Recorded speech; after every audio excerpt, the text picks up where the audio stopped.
नमस्ते, मैं कमलेश सिसोदिया सत्या क्लासेस के यूट्यूब चैनल पर एक बार फिर से आपका हार्दिक स्वागत करती हूँ, अभिनंदन करती हूँ। अपने वीडियो को शुरू करने से पूर्व मैं समस्त विद्यार्थीगणों का एवं समस्त बंधु बांधवों का सहृदय धन्यवाद या आभार व्यक्त करती हूँ कि आप द्वारा किए गए कमेंट्स, शेयर, लाइक, सब्सक्राइब करने से हमारे उत्साह में वृद्धि हुई है, तो इसके लिए आपका बहुत बहुत धन्यवाद। साथ ही एक सूचना और, सत्या क्लासेस अब प्रतियोगी परीक्षाओं की तैयारी हेतु भी सामने आई है। प्रतियोगी परीक्षा में भागीदारी निभाने वाले समस्त विद्यार्थी डिस्क्रिप्शन में दिए गए हमारे नंबरों से संपर्क करके अपनी इस संस्था को तुरंत ज्वाइन कर सकते हैं। आज का जो वीडियो रहेगा उसका प्रमुख विषय या प्रकरण है समास, जो पटवार परीक्षा में आ रहा है। तो समास क्या है, समास किन दो शब्दों से मिलकर बना है ना, और समास का भाषा में महत्व क्या है, इन सभी विषयों पर हम चर्चा करते हैं। तो आइए शुरू करें आज का वीडियो सेशन।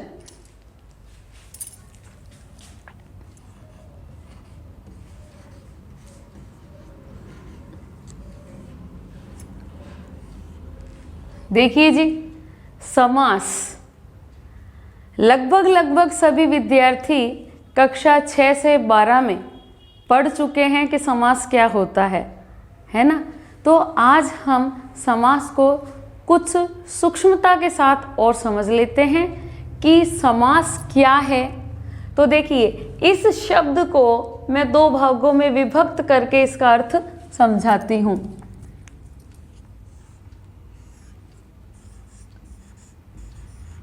सम धन आस, सम धन आस, इसका पूरा अर्थ ही है पास बिठाना, पास बिठाना। अब किसको पास बिठाना है ना, तो जी शब्दों को पास बिठाने की, शब्दों को पास पास बिठाने की जो प्रक्रिया है वह समास कहलाती है। पहले एक उदाहरण से समझिए। मैंने यहाँ पे लिखा दही में डूबा हुआ बड़ा। ठीक है जी, मैंने यहाँ लिख दिया दही में डूबा हुआ बड़ा। अब बोलने में ही अत्यधिक समय लग रहा है क्योंकि शब्द अधिक हैं। तो समास का एक शाब्दिक अर्थ होता है, देखिए ऊपर मैं लिख रही हूँ, इसका एक शाब्दिक अर्थ है संक्षिप्त। क्या होता है?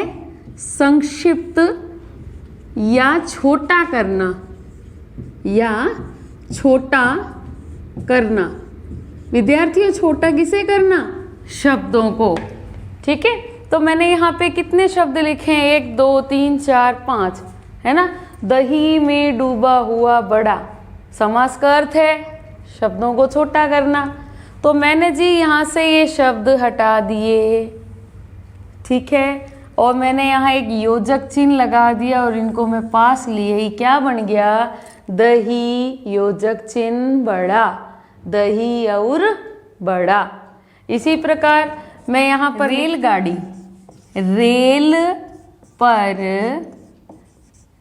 चलने वाली गाड़ी। अब देखिए कितने शब्द हो गए यहाँ, है ना। रेल पर चलने वाली गाड़ी, तो हम संक्षिप्त में ही बोल देते हैं कि क्या होगा? रेलगाड़ी। इन शब्दों की यहाँ कोई भी महत्वता नहीं रहेगी। अर्थात समास का महत्व क्या है? देखिए, समास का महत्व भाषा में संक्षिप्तता, संक्षिप्तता लाना। अर्थात शब्दों को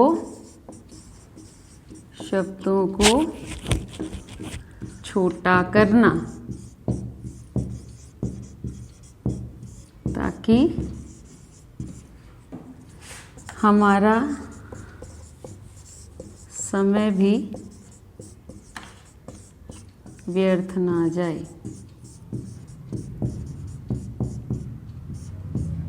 समझ आ गई बात? ठीक है, अब हम पढ़ते हैं समास की परिभाषा। समास की परिभाषा। तो विद्यार्थियों, परिभाषा पे भी ध्यान दीजिएगा। आप पढ़ते आ रहे हैं दो या दो से अधिक शब्दों के सार्थक मेल को। दो या दो से अधिक शब्दों के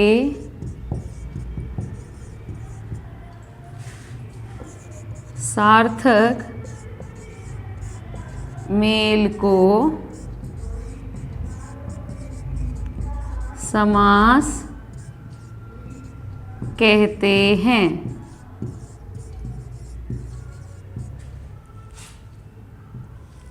ठीक है, दो या दो से अधिक शब्दों के सार्थक मेल को समास कहते हैं।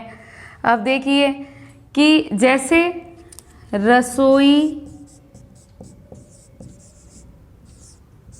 ठीक है, और घर। रसोई धन घर, ठीक है, दोनों शब्द मिलके क्या बन गया? रसोई घर। ठीक है, यहाँ पे मैं लिख रही हूँ विद्यालय, विद्या धन आलय। दो शब्द मिल गए, इन दोनों शब्दों के मेल से संपूर्ण समस्त पद क्या बन गया? विद्यालय। तो ये हो गया जी समास की परिभाषा उदाहरण सहित। यहाँ तक आपको समझ आ गया। अब जी बात आती है कि विद्यार्थियों से पूछ लिया जाता है प्रतियोगी परीक्षा में कि समास कहते हैं, तो आ जाएगा ऑप्शन में शब्दों के मेल को, वर्णों के मेल को, वाक्यों के मेल को, है ना, ध्वनियों के मेल को। तो आप क्या लिखेंगे? शब्दों के मेल को, जैसा कि यहाँ पर आपको दिखाई दे रहा है। ठीक है जी। अब एक प्रश्न प्राय आता है कि सामासिक पद या समस्त पद। तो विद्यार्थी पूछते हैं कि मैडम सामासिक पद और ये समस्त पद क्या होता है? और इसी में एक प्रश्न आता है पूर्व पद और उत्तर पद बताइए। जैसे उदाहरण के लिए आपसे इसमें पूछ लिया जाए कि रसोई घर, इसमें पूर्व पद कौन सा है? नीचे आपको ऑप्शन दे दिए जाएं कि बताइए इसमें से कौन सा है। तो इस चीज़ को और अच्छे से समझिए कि पूर्व पद और उत्तर पद क्या होता है। सबसे पहले सामासिक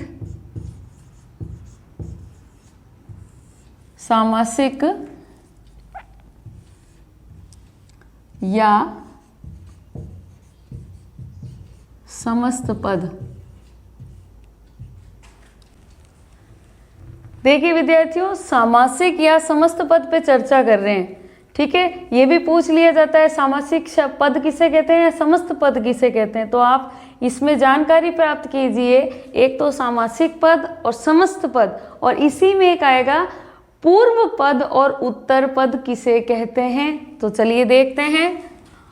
दो या दो से अधिक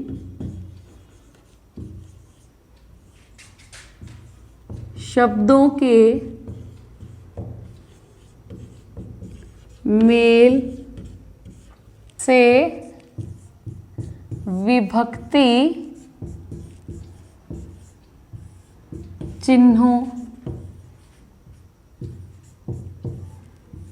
के लोप होने के कारण एक नवीन शब्द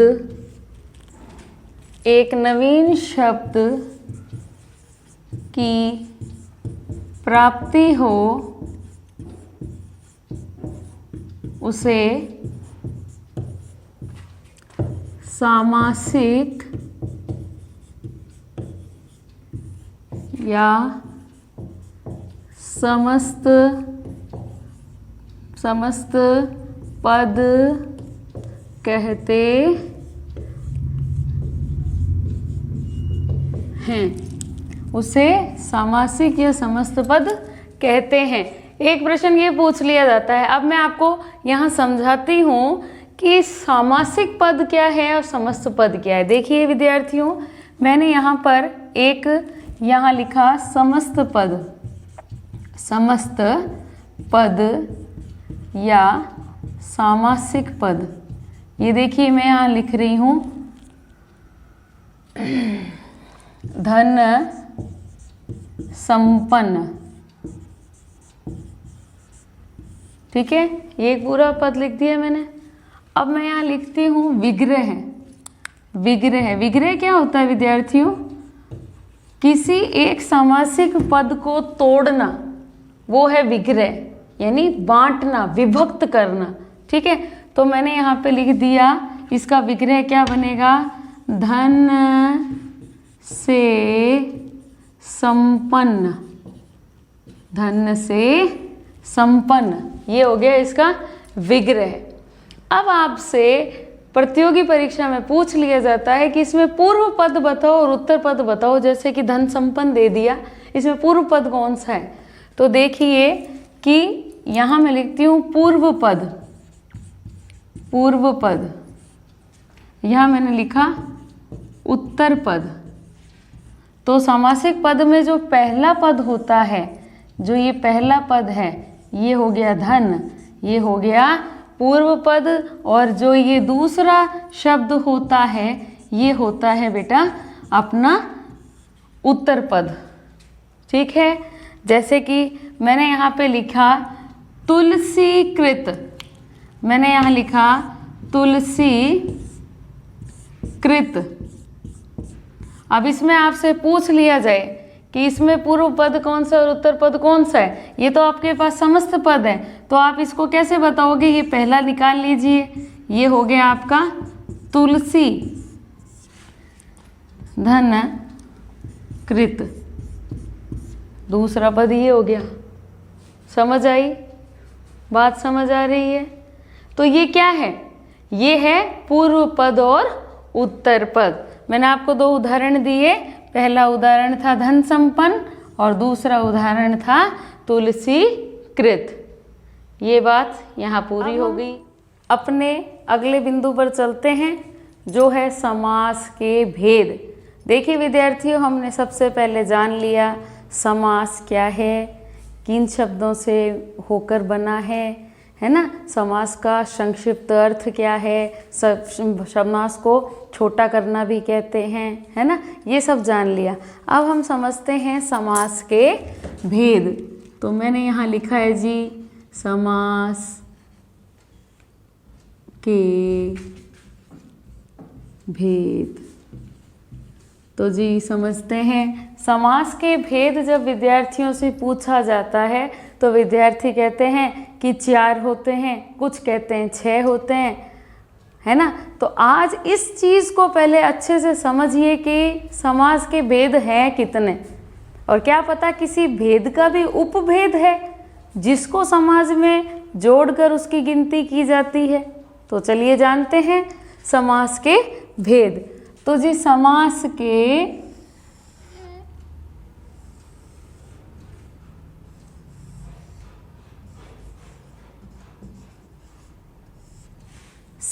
के 6 भेद होते हैं, ठीक है। सबसे पहला जो भेद होता है वो होता है जी अव्ययी भाव समास।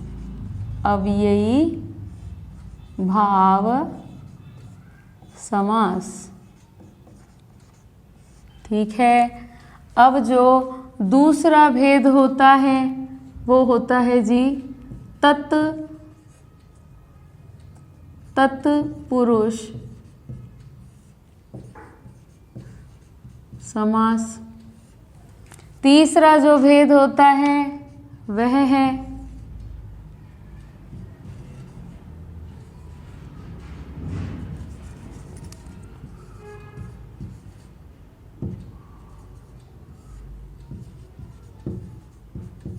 द्वंद्व समास। और जो जी चौथा भेद होता है वो है बहुव्रीहि समास। तो जी मैंने तो यहाँ पर 6 लिखा है और मैंने इसके जो भेद हैं वो आपको यहाँ 4 ही परिलक्षित होते पढ़ रहे हैं कि अव्ययी भाव, तत्पुरुष समास, द्वंद्व समास और बहुव्रीहि समास। तो जी 2 भेद और कहाँ हैं? कहते तो हमने लिखा तो यहाँ 6 है ना। तो जान लीजिए वो जो 2 भेद हैं वो आप सभी को पता है कौन से होते हैं? यस, द्विगु और कर्मधारय। तो जी ये जो 2 भेद हैं ये हमारे तत्पुरुष के 2 उपभेद हैं, इसके हैं। इसमें से निकला है 5वां भेद जो है द्विगु, और छठा भेद जो है वो है कर्मधारय समास। तो ये तो बात हो गई जी समास की। जी हाँ, समास के 6 ही भेद होते हैं। सबसे पहला अव्ययी, दूसरा तत्पुरुष, तीसरा द्वंद्व, चौथा मैं यहाँ पर आपको नंबर लगा के बता देती हूँ, पहला, दूसरा, तीसरा, चौथा, ये 5वां और ये छठा। अब आप सभी विद्यार्थी पढ़ते आ रहे हैं, परिभाषा आप सब पढ़ते आ रहे हैं कि जिस समास में पहला पद प्रधान हो वो अव्यय होता है, दूसरा पद प्रधान हो वो तत्पुरुष होता है, दोनों पद प्रधान हो वो द्वंद्व होता है ना। और कोई भी पद प्रधान नहीं हो, एक अन्यार्थ प्रधान हो, वह बहुव्रीहि होता है ना। जिसमें विशेष, विशेषण और विशेष्य हो वो कर्मधारय समास होता है, और जिसका पहला पद संख्यावाचक हो वह द्विगु समास होता है। लेकिन विद्यार्थी परिभाषा में भी कभी कभी असमंजस की स्थिति में दिखलाई पड़ते हैं। तो चलिए आज हम आपका असमंजस भी हटा देते हैं, आपको क्रमानुसार समझाते हैं कि परिभाषा में कौन सा पद कब और कैसे प्रधान होता है। देखिए सबसे पहले है अव्ययी। तो जैसे पहला नंबर है आपको दिखाई दे रहा है, तो आप यहाँ लिख लीजिए पहला पद प्रधान। ये लीजिए भाई, पहला ही है और पहला पद प्रधान है।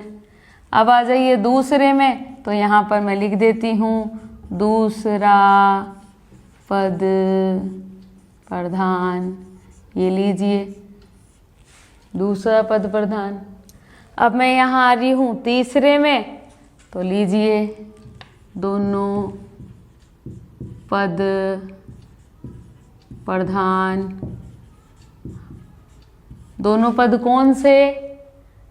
पहला और दूसरा दोनों ही अपना विशेष महत्व रखते हैं, अर्थात दोनों पद प्रधान होते हैं।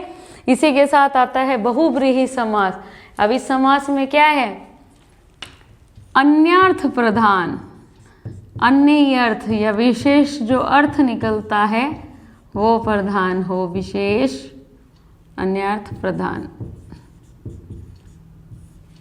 ये लीजिए। अब हम आपके आते हैं द्विगु पर।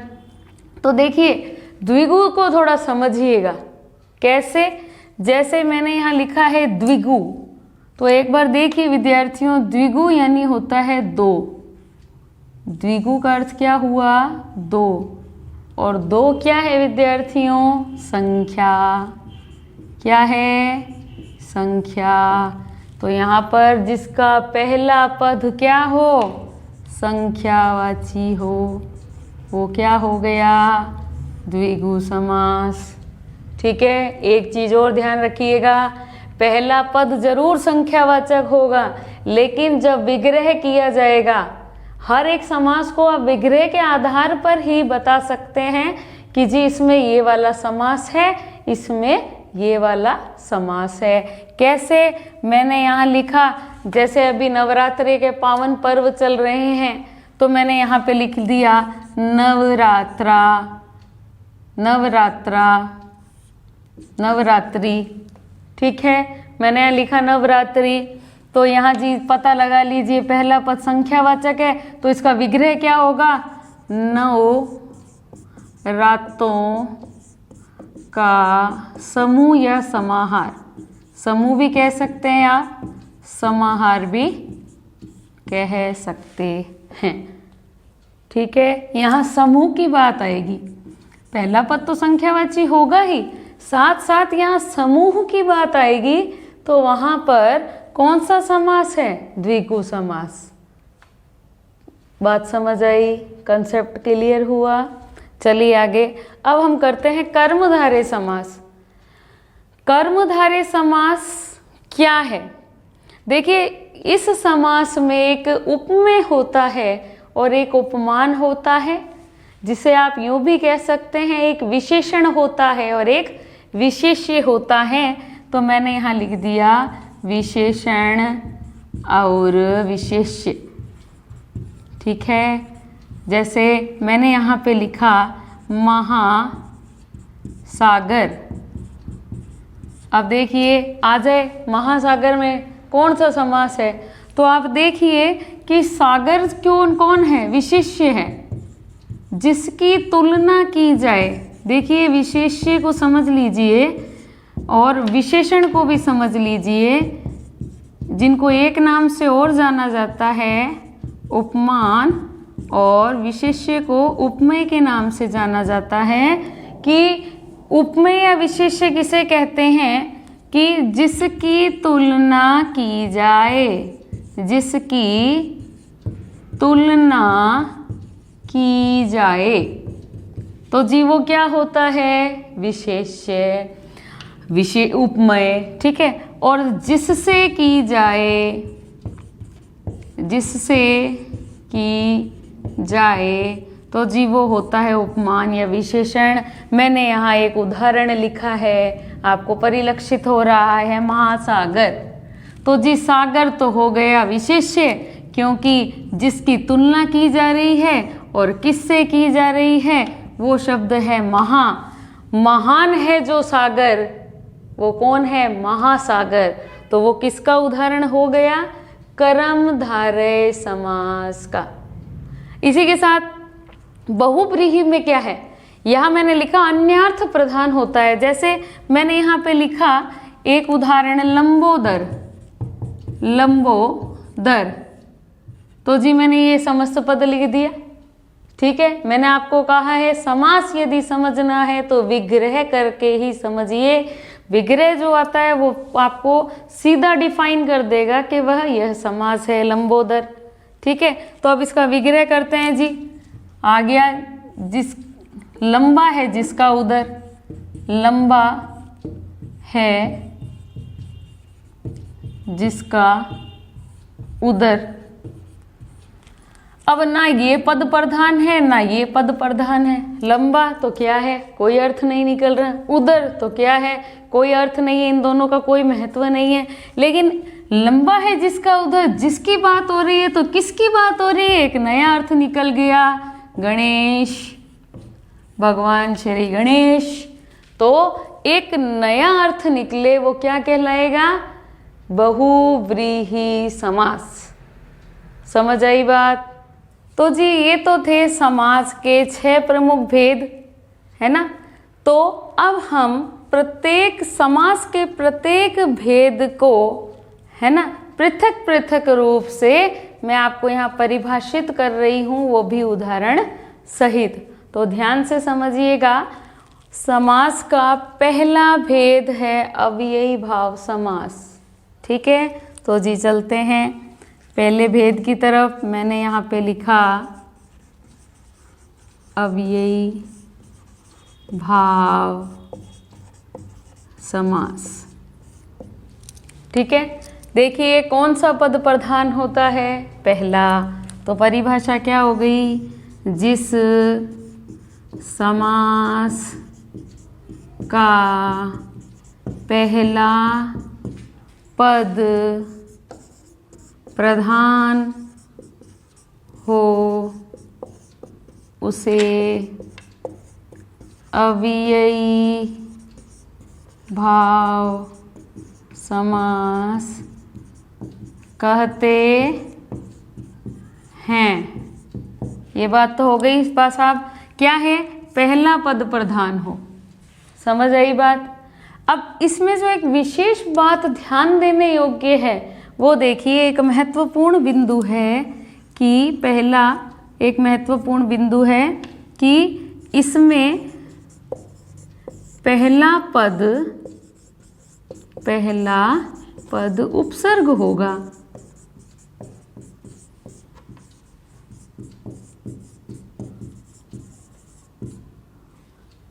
इसमें पहला पद उपसर्ग होता है और ये ध्यान रखिए हमेशा उपसर्ग में कभी कोई परिवर्तन नहीं होता। उसके पीछे जरूर कोई मूल शब्द जुड़ के नया शब्द बने, लेकिन उपसर्ग में कोई परिवर्तन नहीं होता।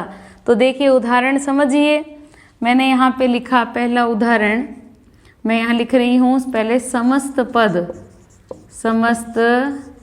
पद, यहाँ मैं कर रही हूँ विग्रह, ठीक है। पहला मैंने उदाहरण यहाँ पे लिखा यथा शक्ति, यथा बल, यथा समय, प्रतिदिन, ठीक है। यथार्थ, ठीक है। साथ ही यहाँ पर आ जाएगा भरसक, यहाँ आ जाएगा भरपेट। तो देखिए पहले इन उदाहरणों को समझ लेते हैं। यथाशक्ति, अब इसका आप विग्रह कीजिए शक्ति के अनुसार। यथा बल, बल के अनुसार। प्रतिदिन, हर दिन। यथा समय, समय के अनुसार, ठीक है।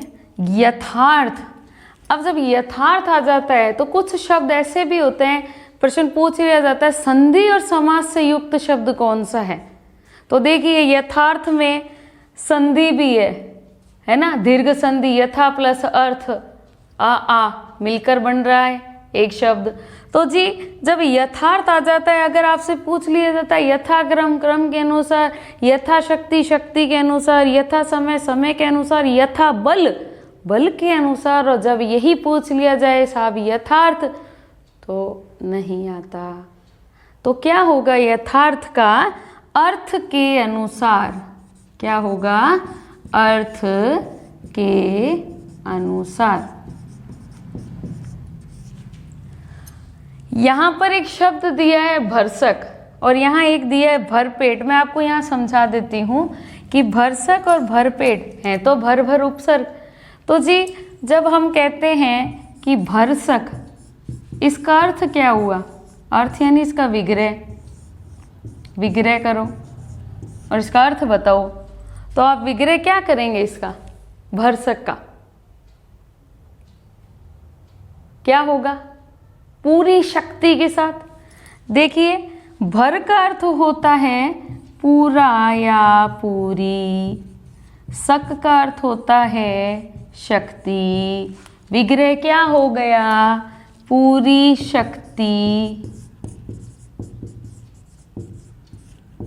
से, ठीक है। मैंने यहाँ पर लिखा जी एक उदाहरण, भरपेट, भरपेट अपन बोलते भी हैं प्राय।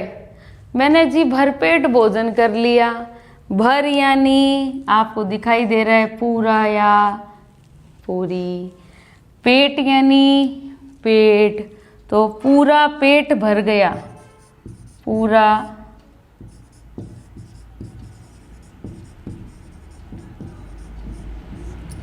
या भरपेट खाना।